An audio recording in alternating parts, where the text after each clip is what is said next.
je crois qu'au Bénin, nous sommes en train de changer la donne et désormais, les politiciens seront obligés de tourner la langue plus de 7 fois avant de promettre des choses pendant les campagnes. Parce que le président Romeo Wardani est en train de tout faire pour mettre en exécution tout ce qu'il a promis au peuple béninois pendant les campagnes.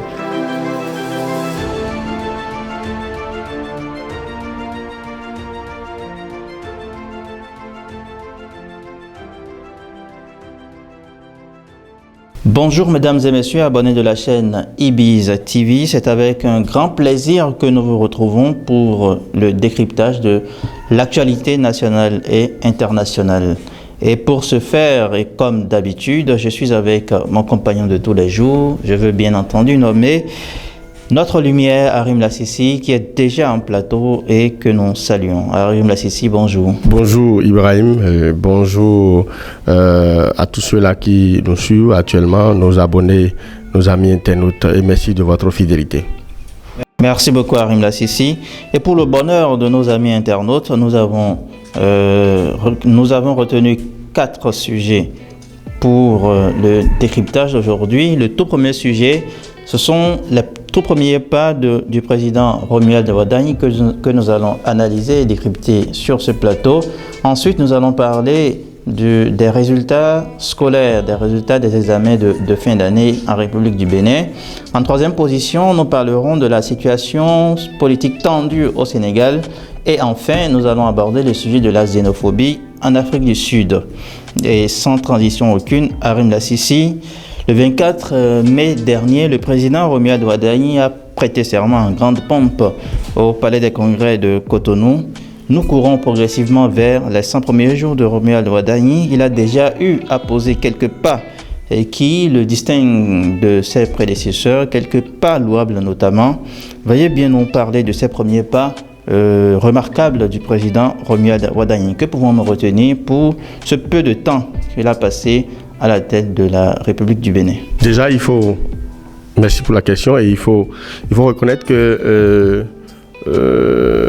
par rapport à ses prédécesseurs, oui, quand on le présente comme ça, ce n'est pas parce que nous décrions une gouvernance ou que nous n'aimons pas ou bien quelqu'un, ou ce n'est pas ça, mais qu'on nous permette, qu'il nous soit permis quand même d'analyser des faits, que ce que nous voyons, le nouveau à partir de l'existant. Alors, qu'est-ce qu'on a remarqué? Je crois sur ce même plateau, on a déjà évoqué ses premiers voyages au-delà de nos frontières. On a vu des présidents, même Patrice Talon, quand il a pris le pouvoir. Je crois que son tout premier voyage, c'était pour aller en Europe. Je parle de la France, la patrie mère. Mais avec Romeo Wardani, nous avons vu tout le contraire. Le protocole a été qu'on est allé d'abord au Nigeria à côté, et je l'ai déjà dit que dans la balance, le Nigeria, ce que ça représente pour le Bénin en tant que c'est un partenaire économique géant partenaire économique très stratégique, vu la position également du Nigeria par rapport au Bénin. Après cela, nous avons parlé de son voyage dans les pays de l'AES. C'est vrai, le voyage continue. Il y a eu d'autres, la Mauritanie par exemple, l'Éthiopie et autres après, mais c'est déjà la proximité. Ceux qui ne sont pas trop loin, et il a préféré commencer par là, et nous saluons cela. Surtout que nous sommes dans un élan de dégel, que nous voulons que la crise entre le Bénin et le Niger touche finalement à sa fin, que ça fasse partie du passé.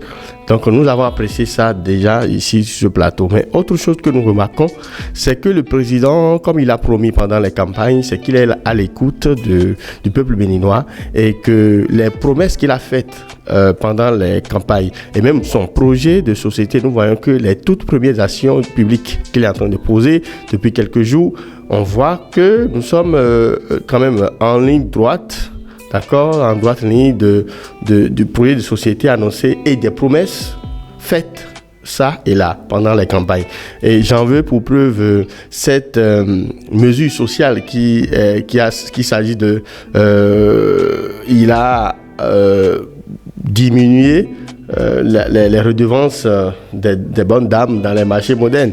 Parce que pendant les campagnes, les bonnes dames ont tout le temps évoqué cela, que le coût était un peu plus haut. Donc, elles ont souhaité qu'on y voit comment on peut les aider à faire face à ces redevances-là de façon plus paisible et autre. Alors, qu'est-ce qui s'est passé? Oui. On est passé à cette mesure que je salue au passage. Je salue cette mesure pas parce que les bonnes dames parce qu'on est passé on doit enlever 6 000 francs de chaque, ce qui était connu avant. Si vous étiez à peut-être 12 000, vous passez à 6 000 francs.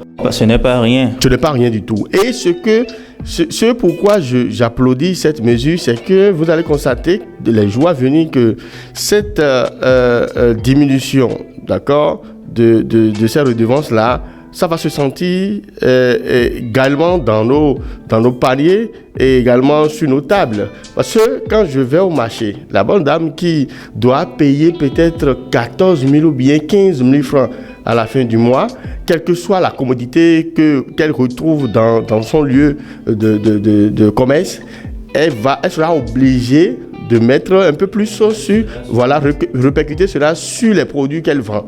Les articles, donc les prix seront obligatoirement revus vers la hausse. Maintenant, quand on diminue considérablement, c'est-à-dire la moitié, disons, c'est une mesure que nous-mêmes, nous allons constater dans nos plats, dans nos assiettes, et sur nos tables. Donc, c'est pourquoi je salue, c'est une mesure à double tranchant, comme on le dit. Donc, c'est salutaire. Maintenant, quand on quitte là, pour continuer, vous savez, on a toujours dit, on avait l'habitude de dire quoi? Que les promesses et de campagne sont faites de beurre et que ça n'engage que ceux qui y croient. Vous voyez, je crois qu'au Bénin, nous sommes en train de changer la donne et désormais, les politiciens seront obligés de tourner la langue plus de 7 fois avant de promettre des choses pendant les campagnes. Parce que le président Roumia Wadaï est en train de tout faire pour mettre en exécution tout ce qu'il a promis au peuple béninois pendant les campagnes. Alors, quand je prends le secteur de l'agriculture, par exemple, qu'on a permis, on a demandé, le candidat, quand il était encore candidat, il a promis un certain accompagnement aux agriculteurs de notre pays. Parce que vous savez ce que ça représente pour notre PIB, l'agriculture. Alors donc, aujourd'hui, on sait que désormais, d'ici à là, que l'accompagnement sera fait en sorte que les agriculteurs auront une retraite à la fin. Et on les aidera à cotiser pour que la retraite soit paisible et que ça se passe bien. En dehors de cela, on a dit également que pendant qu'ils sont en activité, et là je veux parler de la mesure, la toute nouvelle mesure là dont on parle sur tous les toits aujourd'hui, c'est que ce soit l'anacade, que ce soit le coton, que ce soit le riz, etc. Quand vous produisez, on a parlé de 7 000 tonnes quand on parle du coton, et quand nous devons aller dépasser la barre de 700 000 tonnes, 700 000 tonnes. Alors, quand on dépasse cela, c'est qu'on veut booster un peu l'économie du pays à travers l'agriculture. Et quand on fait, il y a une certaine récompense pour ces agriculteurs-là. On parle de 10 francs par le kilo. 10 francs par kilo vendu.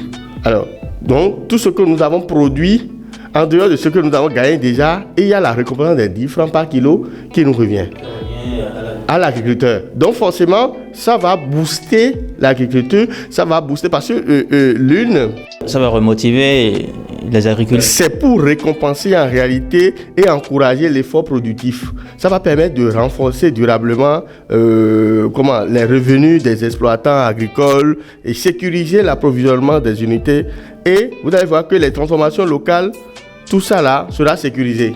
Et qu'est-ce que ça va permettre? Ça va permettre qu'au-delà de nos frontières, le positionnement du Bénin sera consolidé parce qu'on sait, en termes de production du coton, la position que le Bénin occupe dans le monde entier. Donc, avec cette mesure-là, vous allez voir que d'ici à là, le Bénin sera, son positionnement là sera conservé et consolidé comme une puissance agricole et agro-industrielle en Afrique de l'Ouest. Voilà, donc ça fait partie des mesures sociales que le gouvernement de Romeo Wardani est en train de manœuvrer et jusque-là, et il faut le dire, il faut saluer cela. Donc, et ce n'est pas fini. Hein. Nous avons la diminution des redevances mensuelles dans les marchés et ensuite les agriculteurs qui sont devenus une préoccupation du président. Nous avons quoi d'autre? Nous avons également un domaine dont on ne peut pas ne pas en parler. On parle de la santé. Parce qu'on dit la santé avant tout. Et je dis, le président a dit pendant la campagne, je crois, pendant la présentation du projet de société, il a dit que pendant que quelqu'un est admis aux soins, quelqu'un vient à l'hôpital avec son mal, son malaise, et que vous êtes là à lui poser des questions, voilà, il faut payer tel montant et tout, que ça là, pendant ce temps, le patient peut trépasser. Alors, qu'est-ce qu'il faut faire? Il faut les prendre en charge systématiquement et automatiquement. Et ça, moi, je salue cette mesure-là.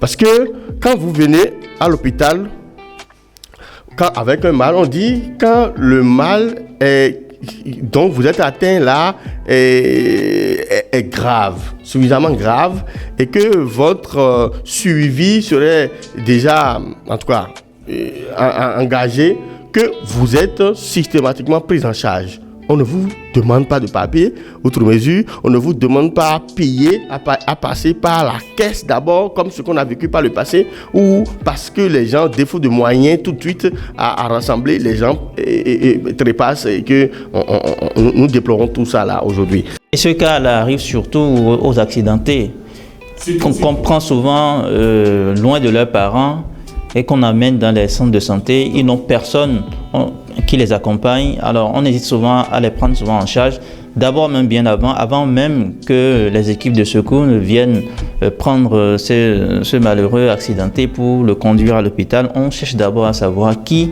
est son parent, qui peut l'accompagner, qui est son garant en quelque sorte, parce qu'on sait qu'il y aura une facture à payer, donc, alors que sans facture à payer, il n'y a pas de prise en charge, il n'y a pas de soins à administrer.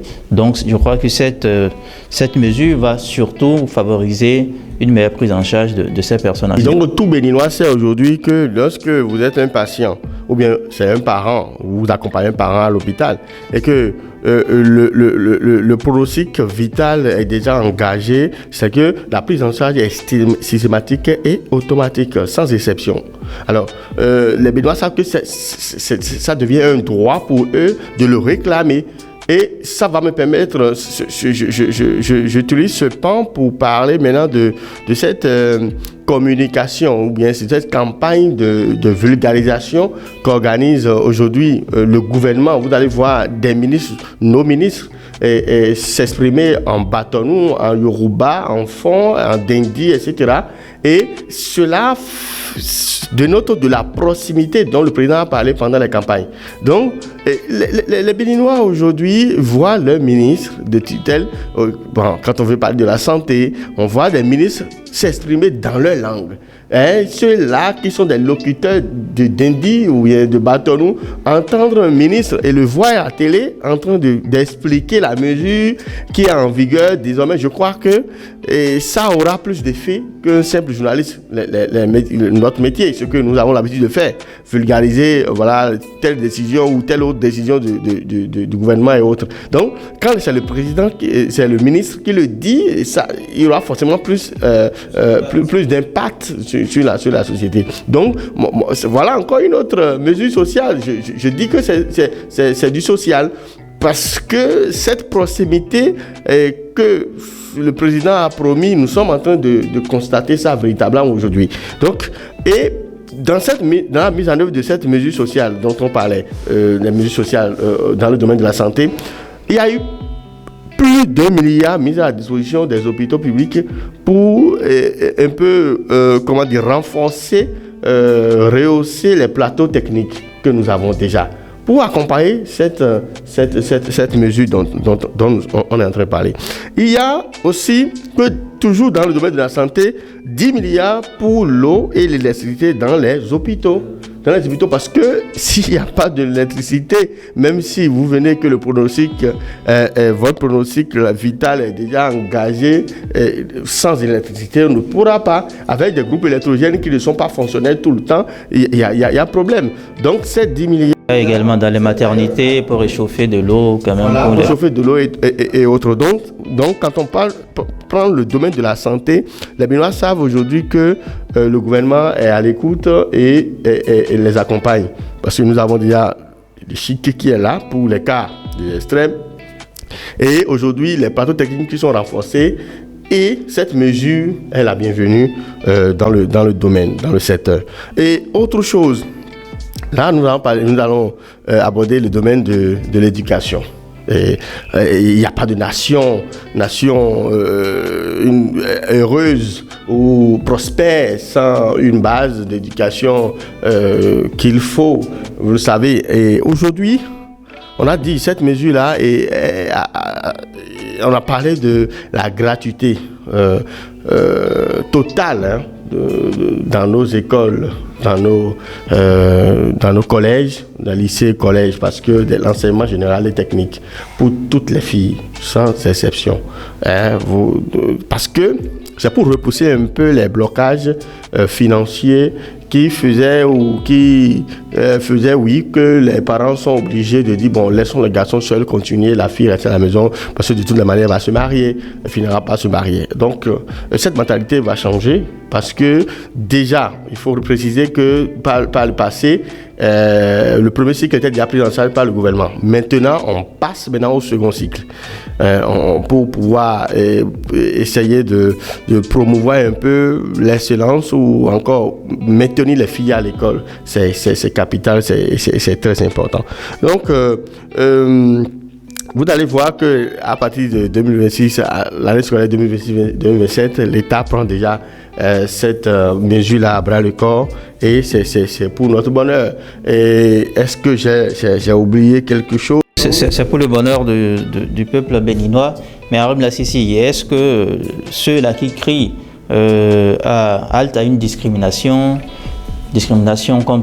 qu'on dit positive, est-ce qu'ils n'auront pas raison? Puisqu'il y a également de ces garçons qui ne sont pas envoyés à l'école ou bien qui ont des difficultés pour continuer leurs études. Est-ce que ceux-là, ils sont laissés pour compte ou c'est quoi concrètement? Pour le moment, j'ai écouté le ministre porte-parole du gouvernement, notre aîné à nous tous, Wilfried Rungwedi, qui dit que le gouvernement, à un moment donné, a vu que le pourcentage de filles au second cycle, en tout cas au bac, vraiment ce n'est pas reluisant. Et pour cela, il faut peut-être actionner en prenant cette mesure. Et les garçons, oui. Et certains députés l'ont dit que ne faudrait pas qu'en voulant rééquilibrer les choses, qu'on arrive à crée encore un autre déséquilibre qu'on ne pourra pas gérer plus tard. Oui, c'est vrai, mais on va commencer par là déjà. Permettez qu'on commence par là parce que la pertinence, elle est où? Vous savez que de par le passé, les filles n'avaient pas le droit d'aller à l'école. Le droit à l'inscription ou à la scolarisation n'était pas gagné, ce n'était pas évident pour les filles. Il y a un certain nombre de choses, de raisons socio-culturelles qui bloquaient la scolarisation des filles au Bénin, dans les pays de l'Afrique de l'Ouest également, et qu'aujourd'hui, quand les gouvernants décident maintenant de promouvoir la chose, il va falloir quand même attendre. Et quand peut-être nous aurons encore plus de moyens, pourquoi ne pas penser maintenant à peut-être exonérer également les garçons? Ça va venir, mais pour le moment, c'est le maillon le plus faible qu'on est en train de renforcer. Voilà ce que je peux répondre. Et je n'ai pas fini par rapport aux mesures opérées dans le domaine de l'éducation au Bénin. Il y a également que c'était un grand nombre d'enseignants qui étaient bloqués dans leur évolution, l'évolution de leur carrière, et qu'ils étaient bloqués à échelon 11, vous voyez. Et ce grand nombre d'enseignants, vous voyez, aujourd'hui, ça a été débloqué tout purement simplement. On n'a pas eu besoin d'aller en grève avant que le gouvernement ne pense à leur avancement, d'accord, au 12e échelon, vous voyez, des enseignants dans la fonction publique. Donc, c'est à saluer, parce que, vous savez, pendant les journées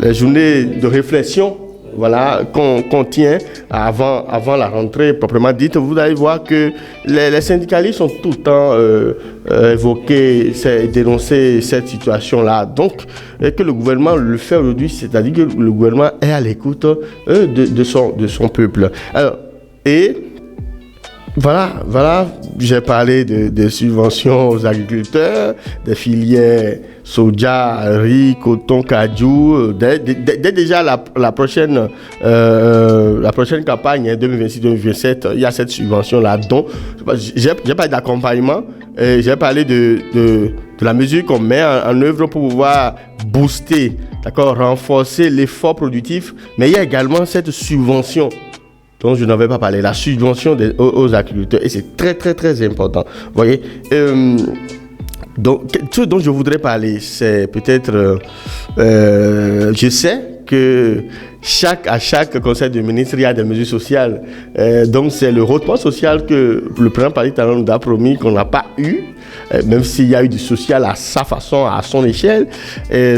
Cette fois-ci, je vois que je compte sur ce mandat-là, et toutes nos revendications vont trouver quand même gain de cause avec le président Romia Walaï, parce qu'il faut reconnaître, c'est le président le plus jeune que le Bénin a connu.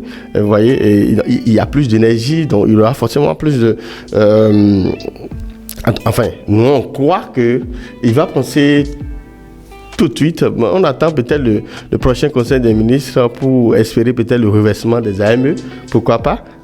Parce que si on veut, puisque si on veut vraiment booster le secteur de l'éducation, et qu'on a commencé par débloquer cette promotion qui était bloquée au niveau à l'échelon 11, et tout ça, je crois que la prochaine étape, c'est là, et on va reverser très bientôt les AME pour le grand bonheur des élèves. L'autre chose que je propose également, c'est la réduction des salaires politiques. Pourquoi pas? Je sais que c'est la chasse.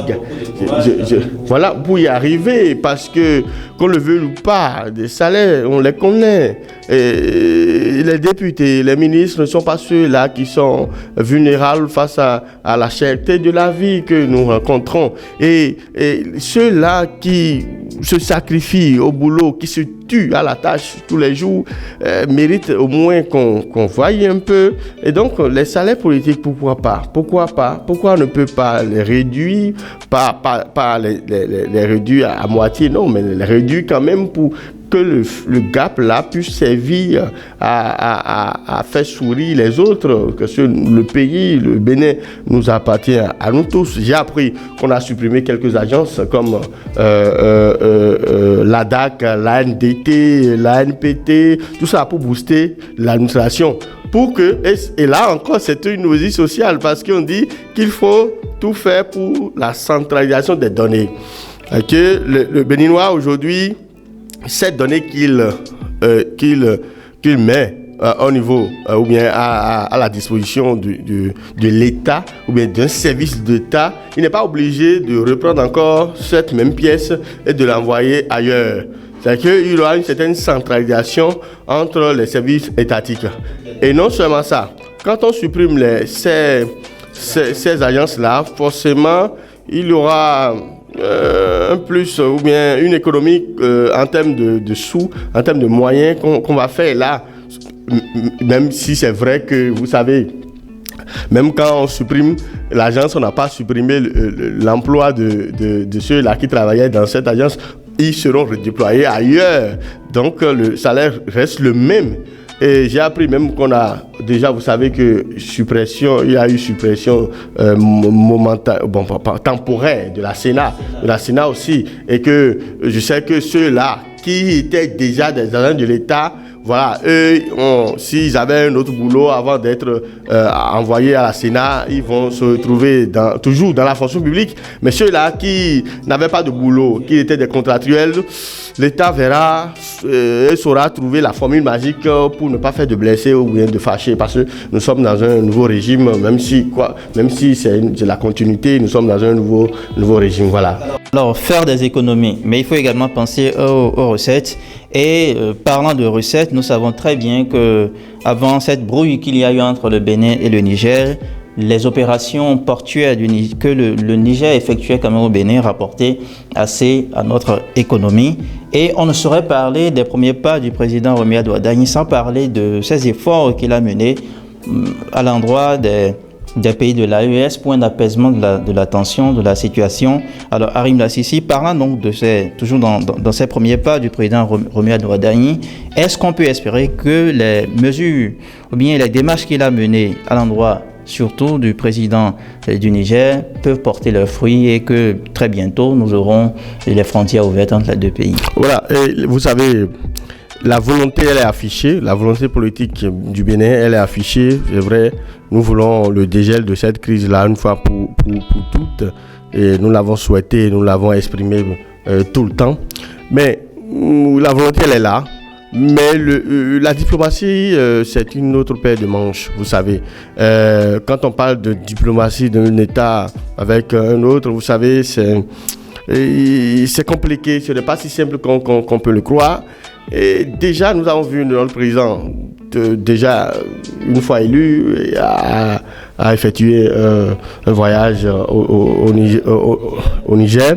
Et arrivé, il a discuté. Et la crise qui nous depuis, je crois, 2023, et je crois, si mes souvenirs sont bons, et cette crise-là qui perdure, finalement, ils en ont parlé, et les deux chefs d'État en ont parlé, et il y a un comité qui a été mis sur place, sur pied, et ce comité devait faire un rapport après 2 semaines de travail intense, et ça a été fait. Le rapport a été fait et le compte rendu a été fait également. Eh bien, ce qui bloque, selon moi, c'est que le Niger pose des conditions. Et ces conditions, essentiellement, c'est qu'on voudrait qu'on les rassure qu'il n'y a pas de camp militaire, en tout cas français, au Bénin, sur le sol béninois, qui puisse utiliser contre la stabilité qui se trouve, ou bien il fait tout pour quand même jouer en fait pour l'instabilité du pouvoir au Bénin. Et moi je dis l'instabilité du pouvoir au Niger. La guerre, CEDEAO, AES, cette guerre-là est inutile. Elle est derrière nous déjà. Oui, ils ont pris le pouvoir par les armes. Ce débat aussi est révolu. Aujourd'hui, c'est comment faire. Oui, aussi que la CEDEAO avait affirmé, rétabli le pouvoir démocratique par tous les moyens. Tout à fait. Et aujourd'hui, ce qui est sur le tapis, ce qui est d'actualité, c'est plutôt comment collaborer en tant que pays de la CEDEAO appartenant à la CEDEAO, un pays appartenant à l'AES, comment collaborer, parce que nous sommes déjà des voisins, que nous sommes condamnés à vivre ensemble. C'est là le problème aujourd'hui. Donc, qu'on nous dise que nous devons...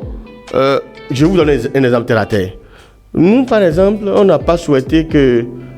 nous, on n'a pas défini les modalités ou bien les clauses de contrat ou bien de partenariat qui lie le Niger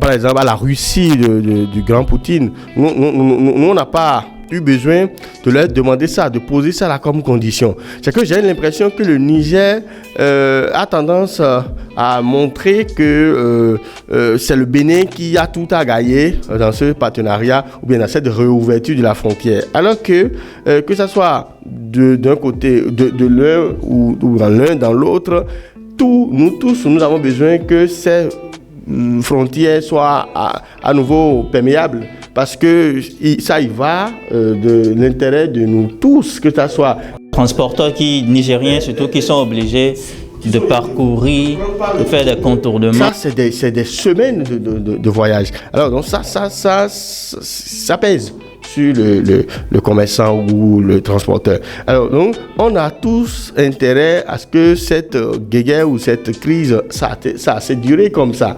Vous voyez, derrière un transporteur, il y a une famille, il y a des bouches à nourrir. Donc, je crois qu'il va falloir...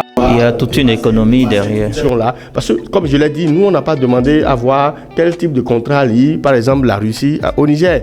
Et pourquoi on demande que, bon, si on doit avoir un partenariat militaire ou autre avec la France, pourquoi on veut nous définir les clauses du contrat? Ce n'est pas possible. Je trouve que ce n'est pas possible. Donc, on va prier tous les dieux que un jour, le président Tiani puisse dépasser ces passions-là et qu'un jour, qu'on apprenne la bonne nouvelle que tout le monde veut attendre. Bien, vivement, ce sont nos prières que nous parvenions donc à ouvrir cette frontière Bénin-Niger au bonheur des Béninois, au bonheur des Nigériens, au bonheur de toute l'Afrique de l'Ouest. Alors nous allons passer au prochain sujet.